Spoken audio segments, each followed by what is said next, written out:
Isang araw bago ang undas ay puspusan na ang paghahanda ng Philippine Army sa libingan ng mga bayani para sa mga dadalaw sa mga namayapa nilang kaanak. Alamin natin ang mga paghahandang yan sa ulat ni Kenneth Pasyente. Isang araw bago ang undas, handa na ang libingan ng mga bayani para sa mga dadalaw sa kanilang namayapang kaanak. Ayon sa Grave Services Unit ng Army Support Command ng Philippine Army, unang linggo pa lang ng Oktubre, sinimulan na ang preparasyon para sa undas. Kabilang na ang paglilinis ng mga kalsada sa loob ng sementeryo. Gayon din ang pagsasaayos at maintenance ng mga vital facility. Meron tayo dyan na grass cutting operation every day. Meron tayo dyan na repainting of our mga gutter. And of course, yung mga dilapidated cross, pinalitan natin yan.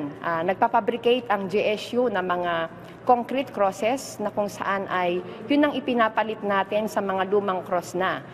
Isinaayos na rin ang mga water at electricity system sa lugar. Titiyakin din ang seguridad sa loob ng sementeryo sa pamamagitan ng pag-augment ng mga uniformed personnel na ngayon pa lang ay nakapwesto na sa mga estratehikong lugar. Around mga 80 na katao ang nandito natin, Philippine Army, Philippine Air Force, Philippine Navy Marines. And of course, we have also the Philippine National Police nandun sa labas. And of course, meron din tayong support from LGU Taguig City na meron silang tent doon sa labas na in support also with our team. Inaasahan namang dadalaw si Pangulong Ferdinand R. Marcos Jr. bukas sa puntod ng kanyang ama.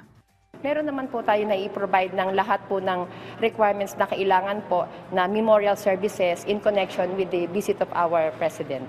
May ilang naglaan ng oras para bumisita sa puntod ng dating Pangulo, kabilang na si Malu. Siyempre, chance na rin naman to sa tagal-tagal ng panahon na nihintay namin na may libing din siya dito kasi presidente. Siyempre, honor din yun sa ating mga Pinoy, sa Pilipino na matagal niyang pinaglingkuran. Marami na rin ang bumisita na para maiwasan ang dagsa ng mga tao bukas.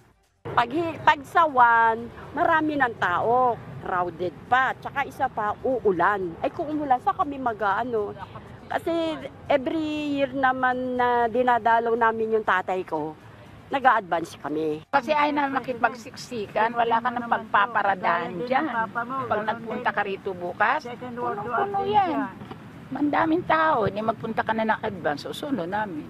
Inaasahang aabot sa 40,000 tao ang dadalaw sa libingan ng mga bayani na posibleng magpatuloy hanggang sa Linggo, November 4. Kenneth Pasyente para sa Bayan.